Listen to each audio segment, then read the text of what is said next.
اعوذ باللہ من الشیطان الرجیم بسم اللہ الرحمن الرحیم الحمد للہ رب العالمین والصلاة والسلام علی سید الانبیاء والمرسلین وخاتم النبیین وعلی آلہ واصحابہ اجمعین اما بعد۔ پیارے دوستو، السلام علیکم ورحمۃ اللہ وبرکاتہ۔ فقیر فیض محمد سکندری پتافی الفیض چینل کے ساتھ آپ کی خدمت میں حاضر ہے۔ پیارے دوستو، قرآن مجید کے عجائبات کا سلسلہ جاری ہے۔ آج جو عجوبہ آپ کی خدمت میں پیش کر رہا ہوں اس کا عنوان ہے 4 قابل عبرت عورتیں۔ پہلی ہے واحلہ۔ یہ حضرت نوح علیہ السلام کی بیوی تھی۔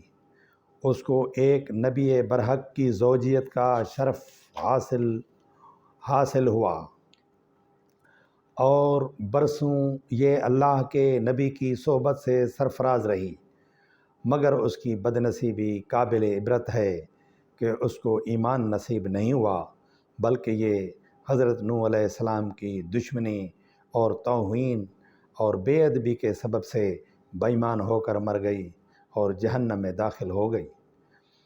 یہ ہمیشہ اپنی قوم میں جھوٹا پروپیگنڈا کرتی رہتی تھی کہ حضرت نوح علیہ السلام مجنون اور پاگل ہیں، لہٰذا ان کی کوئی بات نہ مانو۔ دوسری ہے وائلہ۔ یہ حضرت لوط علیہ السلام کی بیوی ہے۔ یہ بھی اللہ تعالیٰ کے ایک جلیل القدر نبی کی زوجیت و صحبت سے برسوں سرفراز رہی، مگر اس کے سر پر بدنصیبی کا ایسا شیطان سوار تھا کہ سچے دل سے کبھی ایمان نہیں لائی، بلکہ عمر بھر منافق رہی اور اپنے نفاق کو چھپاتی رہی۔ جب قوم لوط پر عذاب آیا اور پتھروں کی بارش ہونے لگی، اس وقت حضرت لوط علیہ السلام اپنے گھر والوں اور مومنین کو ساتھ لے کر بستی سے باہر چلے گئے تھے۔ وائلہ بھی آپ کے ساتھ تھی، وائلہ بھی آپ کے ساتھ تھی۔ آپ نے فرما دیا تھا کہ کوئی شخص بستی کی طرف نہ دیکھے، ورنہ وہ بھی عذاب میں مبتلا ہو جائے گا۔ چنانچہ آپ کے ساتھ والوں میں سے کسی نے بھی بستی کی طرف نہیں دیکھا اور سب عذاب سے محفوظ رہے، لیکن وائلہ چونکہ منافق تھی، اس نے حضرت لوط علیہ السلام کے فرمان کو ٹھکرا کر بستی کی طرف دیکھ لیا اور شہر کو الٹ پلٹ ہوتے دیکھ کر چلانے لگی کہ یا قوم آہو، یعنی ہائے رے میری قوم۔ یہ زبان سے نکلتے ہی ناگہاں عذاب کا ایک پتھر اس پر لگا اور یہ بھی ہلاک ہو کر جہنم رسید ہو گئی۔ تیسری ہے آسیہ، یعنی حضرت آسیہ۔ حضرت آسیہ بنت مزاحم رضی اللہ عنہا یہ فرعون کی بیوی ہیں۔ فرعون تو حضرت موسیٰ علیہ السلام کا بدترین دشمن تھا، لیکن حضرت آسیہ نے جب جادوگروں کو حضرت موسیٰ علیہ السلام کے مقابلے میں مغلوب ہوتے دیکھ لیا تو فوراً ان کے دل میں ایمان کا نور چمک اٹھا اور وہ ایمان لے آئیں۔ جب فرعون کو خبر ہوئی تو اس ظالم نے ان پر بڑے بڑے عذاب کیے، بہت زیادہ زدوکوب کے بعد چومی خا کر دیا، یعنی 4 گھونٹیاں گاڑھ کر حضرت آسیہ رضی اللہ عنہا کے چاروں ہاتھوں پیروں میں لوہے کی میخیں ٹھونک کر چاروں کھونٹوں میں اس طرح جکڑ دیا کہ وہ ہل بھی نہیں سکتی تھیں، اور بھاری پتھر سینے پر رکھ کر دھوپ کی تپش میں ڈال دیا اور دانہ پانی بند کر دیا، لیکن ان مصائب و شدائد کے باوجود وہ اپنے ایمان پر قائم و دائم رہیں اور فرعون کے کفر سے خدا کی پناہ اور جنت کی دعائیں مانگتی رہیں، اور اسی حالت میں اس کا خاتمہ بالخیر ہو گیا اور وہ جنت میں داخل ہو گئیں۔ اور ابن کیسان کا قول ہے کہ وہ زندہ ہی اٹھا کر جنت میں پہنچا دی گئی۔ چوتھی ہے حضرت مریم، حضرت مریم بنت عمران رضی اللہ عنہا، یہ حضرت عیسیٰ علیہ السلام کے والدہ ماجدہ ہیں۔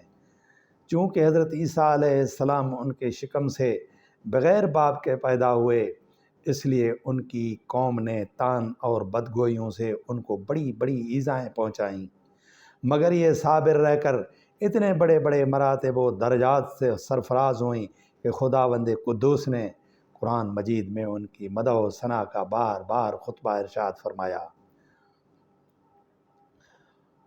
ان چاروں عورتوں کے بارے میں قرآن مجید نے سورہ تحریم میں فرمایا، جس کا ترجمہ یہ ہے کہ اللہ تعالیٰ کافروں کی مثال دیتا ہے، جیسے حضرت نوح علیہ السلام کی عورت واحلہ اور حضرت لوط علیہ السلام کی عورت وائلہ، یہ دونوں ہمارے دو مقرب بندوں کے نکاح میں تھیں، پھر ان دونوں نے ان دونوں سے دغا کی تو وہ دونوں پیغمبران ان دونوں عورتوں کے کچھ کام نہ آئے، اور ان دونوں عورتوں کے بارے میں خدا کا یہ فرمان ہو گیا کہ تم دونوں جہنمی عورتوں کے ساتھ جہنم میں داخل ہو جاؤ۔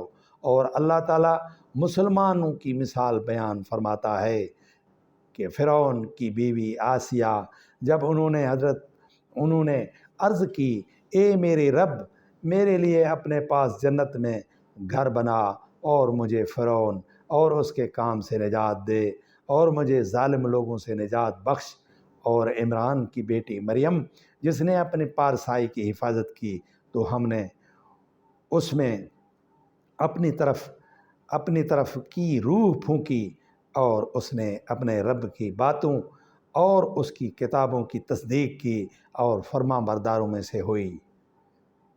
درس ہدایت، واحلہ اور وائلہ دونوں نبی کی بیویاں ہو کر کفر و نفاق میں گرفتار ہو کر جہنم رسید ہوئیں، اور فرعون جیسے کافر کی بیوی حضرت آسیہ ایمان کامل کی دولت پا کر جنت میں داخل ہوئیں، اور حضرت آسیہ حق ظاہر ہو جانے کے بعد اس طرح ایمان لائیں کہ فرعون کے گھر کے سب آرام و راحت کو ٹھکرا دیا، اور بے پناہ تکلیفوں اور ایذاؤں کے باوجود اپنے ایمان پر قائم رہیں۔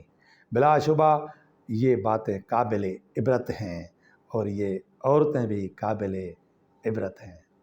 پیارے دوستو، امید ہے کہ یہ ولاگ میرا جو ہے یہ خاص طور پر عورتوں کے بہت کام آئے گا۔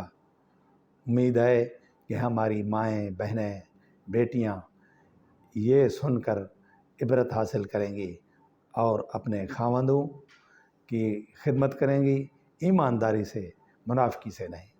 اللہ تعالی ہم سب کو ایمان کی دولت عطا فرمائے اور منافقی سے بچائے۔